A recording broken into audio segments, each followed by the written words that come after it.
Pernah dengar soal ulama dari Persia yang katanya memaku tanah Jawa? Wah, ini kisah yang luar biasa.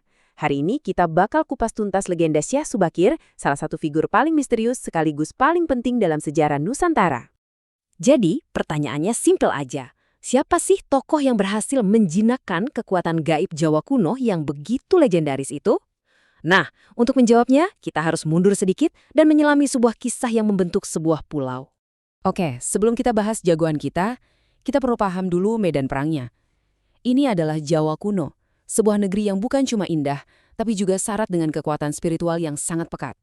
Jauh sebelum Islam masuk, masyarakat Jawa kuno itu hidup dengan kepercayaan animisme.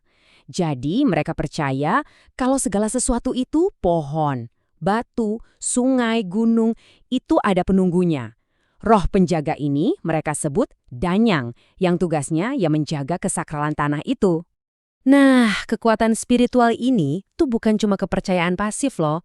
Menurut hikayat, para roh penjaga ini secara aktif menolak pendatang yang membawa keyakinan baru.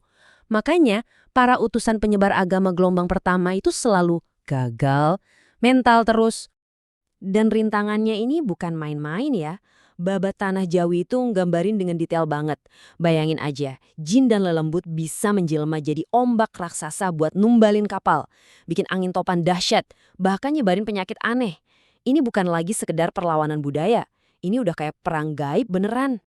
Nah, karena gagal terus-terusan, Sultan Utsmaniyah saat itu, Muhammad I, akhirnya sadar. Misi ke Jawa ini bukan tugas biasa. Ini butuh seorang ahli, seorang spesialis urusan goib. Dan orang yang dipilih adalah Syekh Subakir. Beliau ini bagian dari gelombang pertama ulama yang dikirim ke Nusantara, yang sering disebut sebagai periode awal Wali Songo. Misinya spesifik banget, beresin dulu rintangan gaib di Jawa, baru dakwah bisa jalan. Garis waktu ini ngasih kita gambaran skala epiknya. Di satu sisi ada Sabdopalon, sang penjaga spiritual, yang konon udah berkuasa selama 9.000 tahun. Di sisi lain, seorang perintis yang datang dengan misi besar, membawa sebuah era baru. Tapi, Syekh Subakir ini bukan cuma ulama biasa ya. Beliau itu ahli ruqyah, master ilmu-ilmu esoteris, dan bahkan disebut-sebut paham banget soal ekologi dan geofisika. Kombinasi yang unik banget kan? Dan inilah yang bikin beliau jadi orang yang paling pas buat tugas belat ini. Oke, dengan semua keahliannya itu, Syekh Subakir tahu dia nggak bisa melawan jin satu persatu di seluruh Jawa. Capek dong, dia harus langsung menyerang ke jantungnya, ke pusat kekuatan gaib di pulau ini. Strateginya cerdas banget, netralin pusatnya, maka seluruh pulau akan tenang. Dan pusat energi gaib itu menurut beliau ada di Gunung Tidar, Magelang. Tempat yang sampai sekarang dianggap sebagai pakuning tanah Jawa, pakunya Pulau Jawa. Menurut salah satu versi cerita, di puncak Gunung Tidar inilah beliau menancapkan sebuah batu sakti. Namanya Raja Aji Kolo Cokro. Dan batu ini bukan sembarang batu. Konon, batu ini langsung melepaskan energi yang super dahsyat untuk membersihkan pulau ini dari energi negatif. Dan efeknya langsung terasa. Selama 3 hari 3 malam terjadi kekacauan luar biasa. Cuaca jadi aneh, gunung-gunung bergemuruh, dan hawa panas yang gak pertahankan bikin para jin dan lelembut tunggang-langgang kabur dari tanah Jawa. Nah, seperti legenda pada umumnya, seringkali ada versi lainnya juga. Versi lain menyebut bukan batu yang ditancapkan, tapi sebuah tombak sakti bernama Tombak Kyai Banjar. Fungsinya sama, menciptakan hawa panas yang bikin para makhluk halus nggak betah.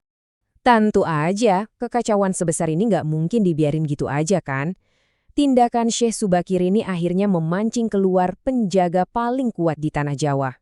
Dan muncullah dia, Sabdopalon, sang danyang penguasa, pemangku spiritual Jawa. Dia datang untuk menantang sumber kekacauan ini. Pertarungan besar pun nggak bisa dihindari lagi. Ini bukan duel kilat loh. Legenda bilang pertarungan batin antara mereka berlangsung selama 40 hari 40 malam. Sebuah pertarungan epik antara dua kekuatan raksasa yang mewakili dua peradaban yang sangat berbeda. Jadi, pada dasarnya ini adalah benturan dua dunia untuk memperebutkan jiwa Jawa. Di satu sisi ada Syekh Subakir dengan keyakinan baru yang mau membersihkan lahan untuk dakwah. Di sisi lain, ada Sabdopalon yang mau menjaga tradisi leluhur dan identitas spiritual Jawa. Karena nggak ada yang bisa menang telak, akhirnya mereka bikin kesepakatan bersejarah. 1. Islam boleh disebarkan tapi tanpa paksaan. 2. Penguasa muslim nantinya harus menghormati dan melestarikan adat dan budaya Jawa. Dan yang ketiga yang paling penting, orang Jawa harus tetap jadi orang Jawa, bukan jadi orang Arab. Fakta inilah yang kemudian membentuk karakter unik Jawa hingga ratusan tahun ke depan. Oke, tugas utama Syekh Subakir udah selesai. Tapi ceritanya belum. Kepergiannya dari Jawa ternyata sama strategisnya dengan kedatangannya. Beliau sadar nih, masyarakat mulai terlalu fanatik, terlalu mengkultuskan dirinya secara pribadi.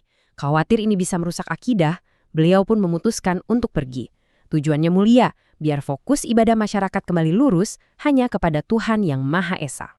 Jadi warisannya itu besar banget. Beliau nggak cuma ngebuka jalan buat Wali Songo generasi berikutnya, tapi juga meletakkan fondasi bagi sinkretisme, perpaduan unik antara Islam dan budaya Jawa yang kita lihat sampai sekarang. Jalan damai untuk penyebaran Islam sudah terbuka lebar. Nah, ini penting buat dipahami. Makanya kalau kita ke Gunung Tidar hari ini, kita akan nemu situs-situs untuk menghormati Syekh Subakir. Tapi itu adalah petilasan, tempat untuk mengenang jejaknya, bukan makam asli beliau yang sebenarnya ada di Persia, tanah kelahirannya. Kisah ini benar-benar bikin kita mikir ya, seberapa besar sih identitas unik Jawa yang kita kenal sekarang, keseimbangan antara iman global dan kearifan lokal yang ternyata akarnya ditempa dalam satu perjanjian legendaris di puncak gunung antara seorang Ulawa dan roh penjaga kuno?